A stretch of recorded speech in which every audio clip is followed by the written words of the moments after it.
Professor Gin, we read about your book, this book, about the trend in 2030, how today's biggest trends will collide and reshape the future of everything. This book has been published newly in China this year. After reading that, I found it's about the dominant trends that is very likely to be seen in a couple of years. So I reckon there was a World Bank report a couple of years ago. It was specifically about that year, the world in 2030. So both the big organizations and experts like you put the focus on that specific year, 2030. What's your understanding about that year or the future after that divide? Well, thank you for the question. The reason for choosing the year 2030 is not arbitrary. There's a very good reason for it. By that year, we're going to be in a very different situation in the world. We're going to be in a situation in which the population balance, the economic balance, and also technology are going to be so different than what we have today. So it's only 8 years from now.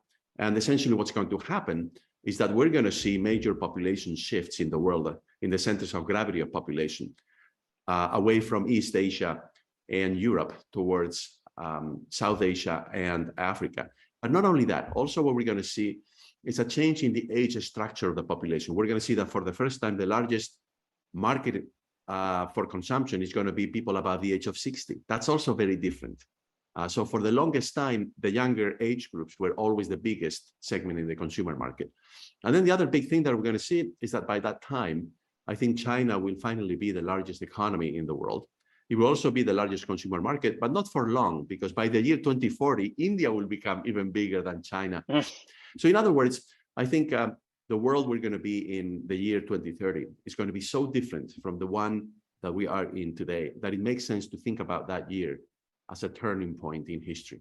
Actually, in your book, some people say, because it was published a little bit earlier in English version than the Chinese version this year, since the pandemic has been in this world for more than 2 years. So how would you value the chance of reaching the world that you envisioned in the book being obstructed by the sudden occurrences such as COVID-19? Yeah, that's a very good question.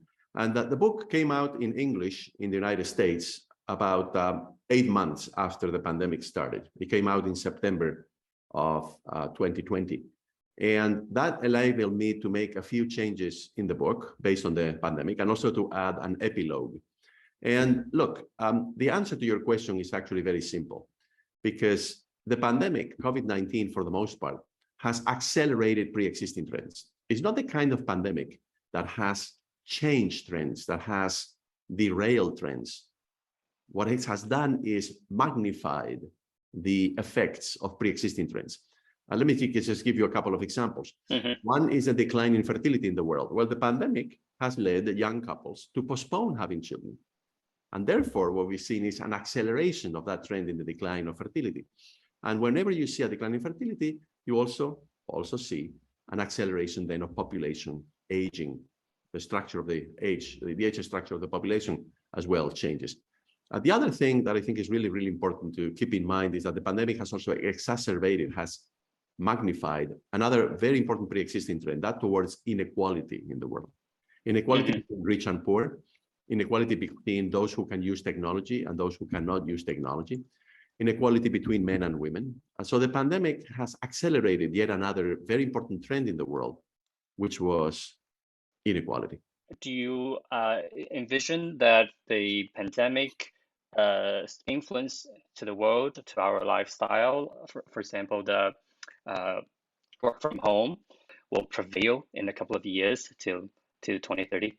No, I don't think so. So I think the use of technology that we are making as individuals, also companies, has also been accelerated by the pandemic. So before the pandemic, before 2020, we had in the world very small use, for example, of remote work platforms. We were also using technology to a very limited extent in the education sector, okay, but very limitedly, okay?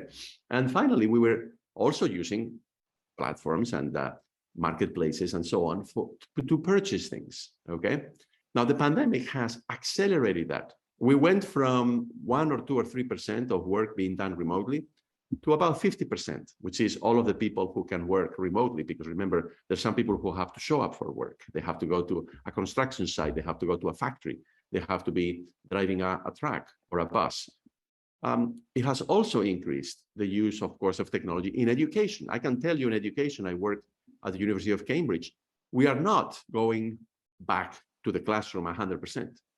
We are going to be launching new remote learning programs. I know in China, universities are also launching new remote learning programs, some of them using the metaverse. So in other words, what has been going on is that the pandemic has also accelerated, has opened up new opportunities for using technology.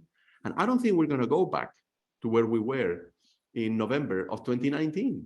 What we're going to do is continue to use technology, probably in a blended way. I think we're probably going to be going into a hybrid world in which we're going to be using face-to-face communication, face-to-face work, face-to-face learning, face-to-face shopping, but at the same time blended with technology, with virtual, and very soon with the metaverse. So in other words, I think the pandemic has accelerated this trend towards the use of technology. Maybe in the past, we can foretell the growth of the world in a linear way. However, the geopolitics, such as the competition between the US and China and the prolonged Russia-Ukraine war, instances like that, are increasingly blurring our judgment about the big trends. Therefore, we have the splinternet rather than the internet. So we would like to hear your take on that. Yeah, I love that term, the splinternet. Yes, there is a possibility, as you know, that instead of having just one World Wide Web, one internet in the world, we will have one where China is the central node and another one where the United States is the central node. That is certainly something that can happen. But geopolitically, I think it's very important to keep in mind that the world has been changing since, I would say, the year 2001, right? 2001 was a very important year for two reasons. The first reason is, if you remember, there was the terrorist attacks in September, right, which changed the approach of the United States. It became more unilateral as opposed to cooperative, right? And then secondly, if you remember, in December, China became a member of the World Trade Organization, also in the year 2001. And that completely changed the world as well, because China has become, over the years, more embedded in the global economy.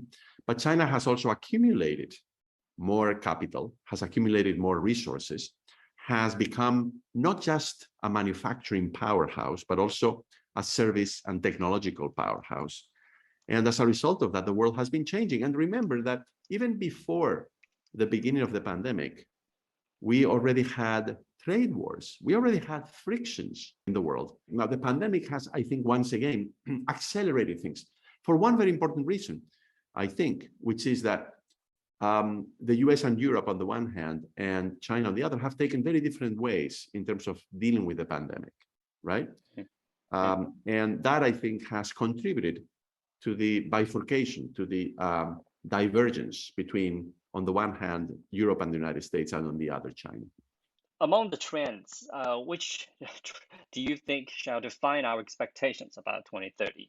Yeah, that's a great question. I think I may have been too optimistic about women in my year 2030.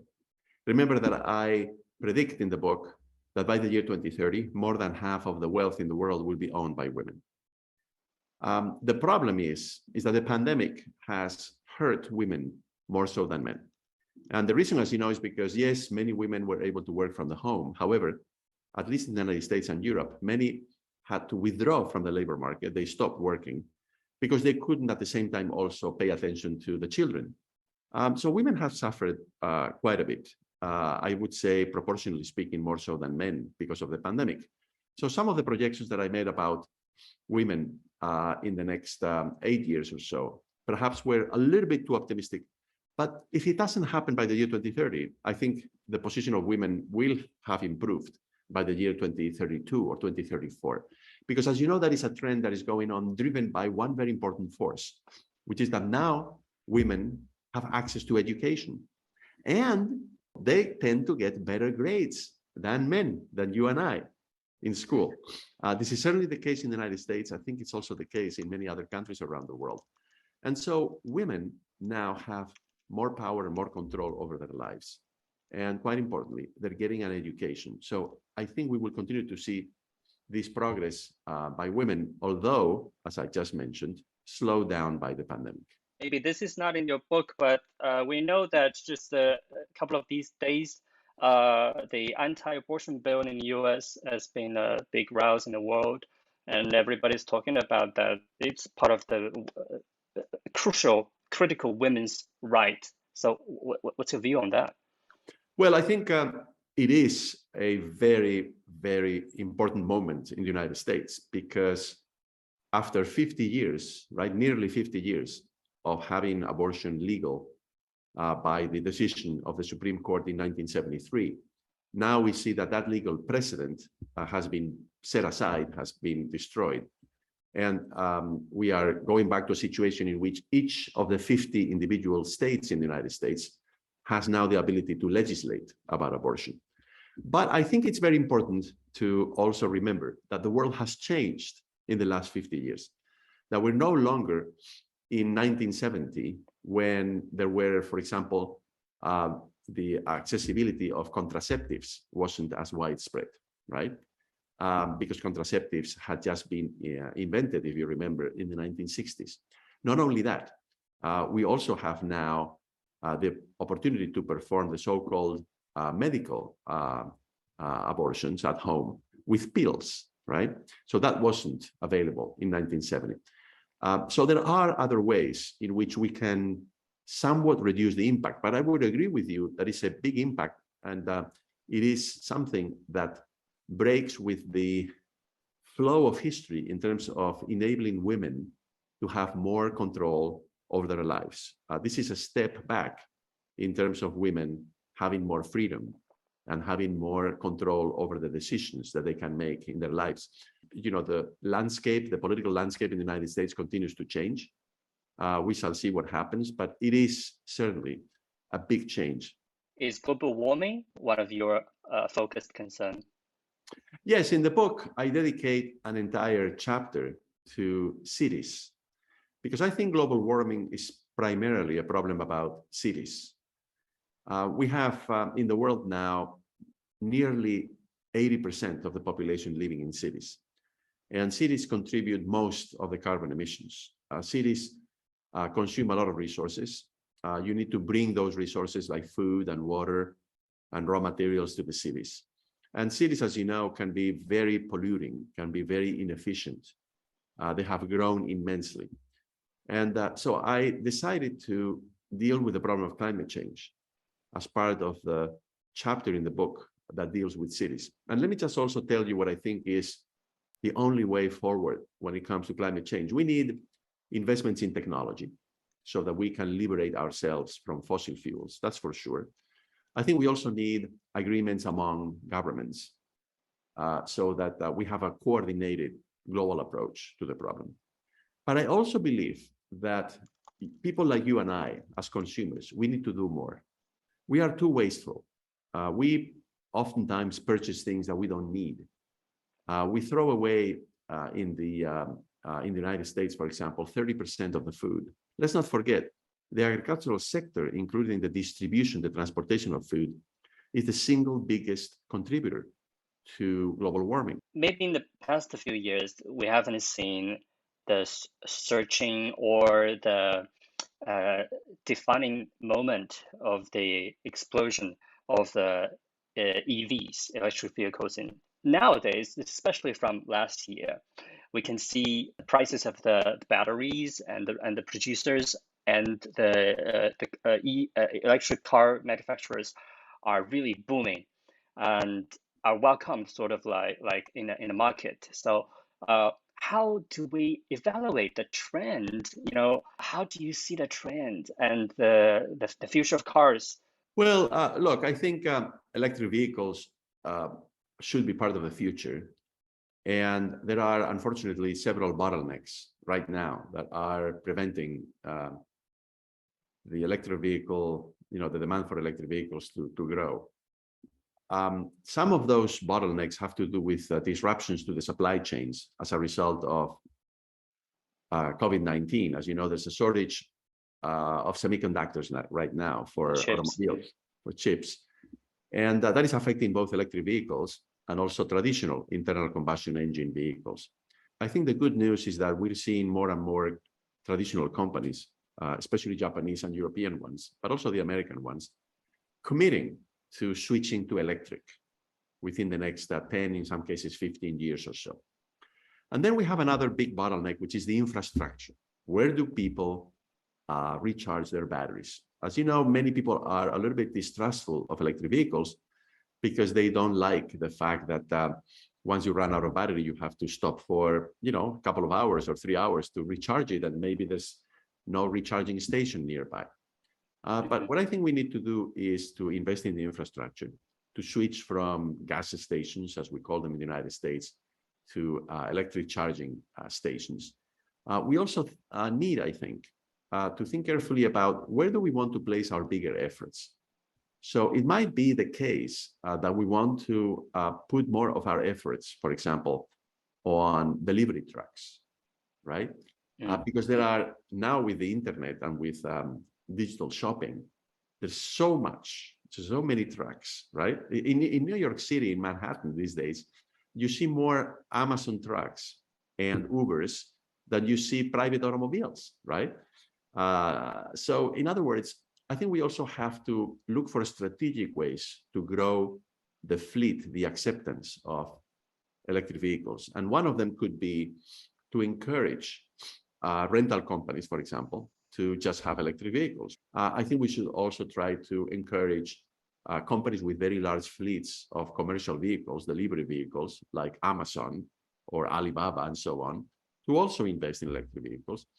And then we need to have the infrastructure so that individuals like you and I see that having an electric vehicle would be easier to accomplish. Now, remember, the biggest advantage from my point of view of electric vehicles when it comes to personal use or family use is that the recharging can take place in the home.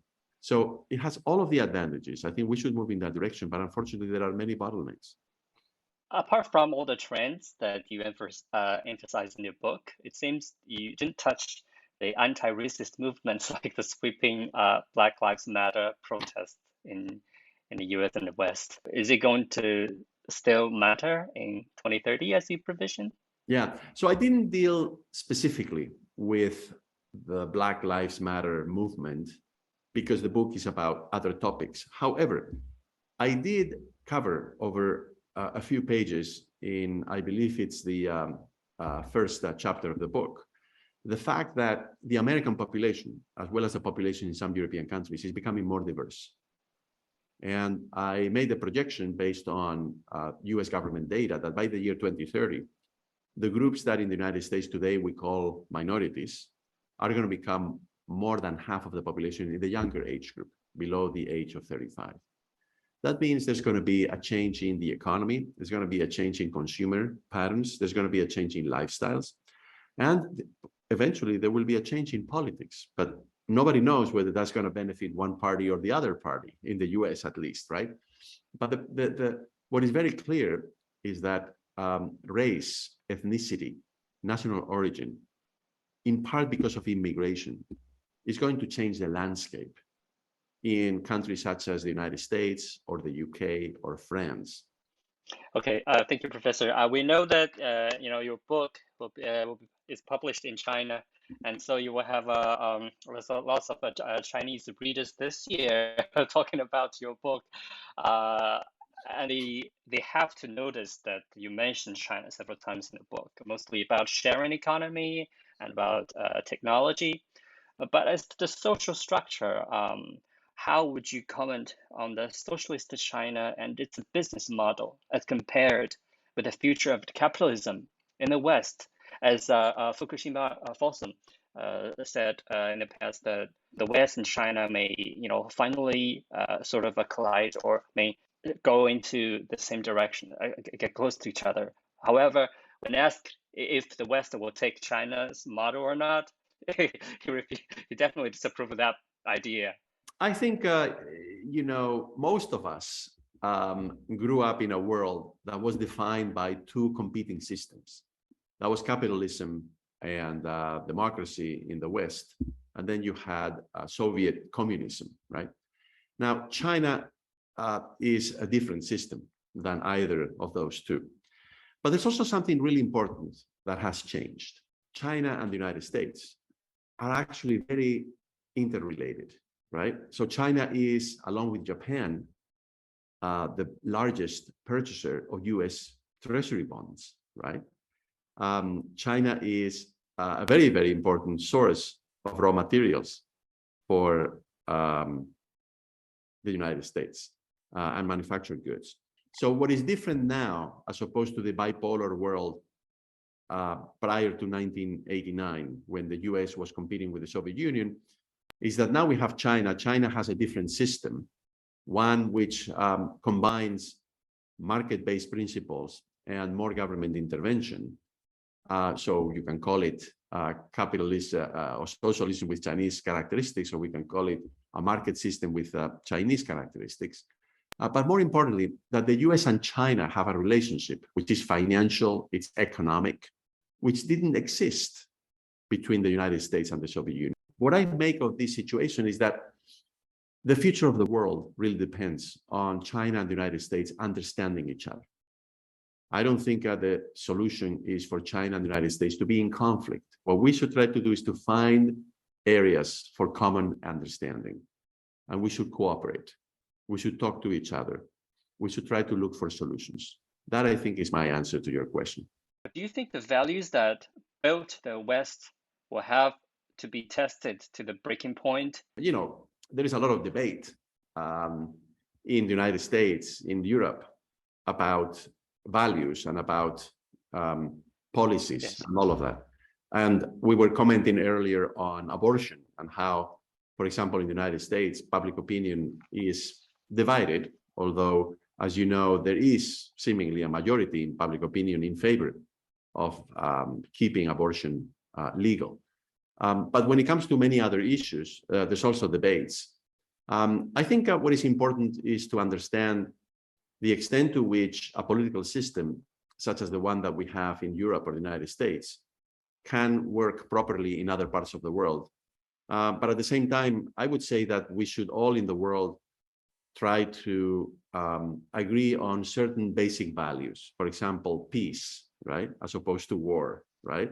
Yes. For example, open borders and free trade as opposed to isolation, right? So in other words, that we give people an opportunity to have a good life, and that we give people the freedom to make decisions in their lives as they wish in terms of what to pursue, what to study, how to live their lives, and so on and so forth. And many of those things that I've mentioned, of course, are part of, as you know, the United Nations Charter.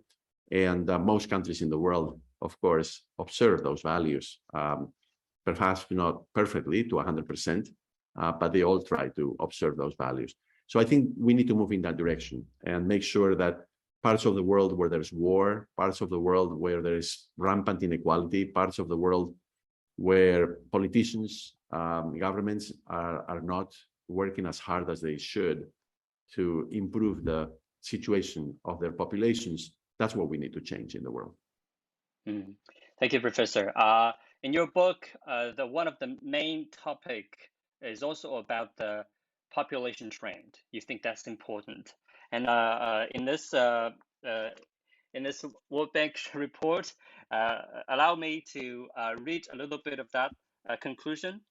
They say the downward pressure on saving rates associated with the aging of the global population through 2030 is unlikely to become a severe constraint on growth overall. However, some crucial policy challenges lie ahead, especially for those countries affected by more rapid aging and less potential for productivity catch-up. So, okay, do you have any comment on that? Yes, absolutely. And I refer to that problem in the book. The aging of populations changes the economic dynamic. And it certainly changes over the long term the expected savings rate. So one of the things that I discuss in the book, based on research undertaken by Chinese economists, is that in China, because of population aging, there will be a decline over the long term in the national savings rate. And by the way, that's going to have perhaps more consequences in the United States than in China, because remember, the Chinese economy has been exporting manufactured goods to the United States for a long time, but it also exports savings, right? Because Chinese savings have been covering the deficits in many parts of the world, especially in the United States. So yes, I agree with that statement in that report by the World Bank. And this is something that I cover in the book in terms of the consequences that it's going to have for global capital flows. Okay, thank you so much for Professor Guillen for this insightful sharing thoughts with us. Oh, thank you so much, Michael, for inviting me. And please let me know if you would like to talk again.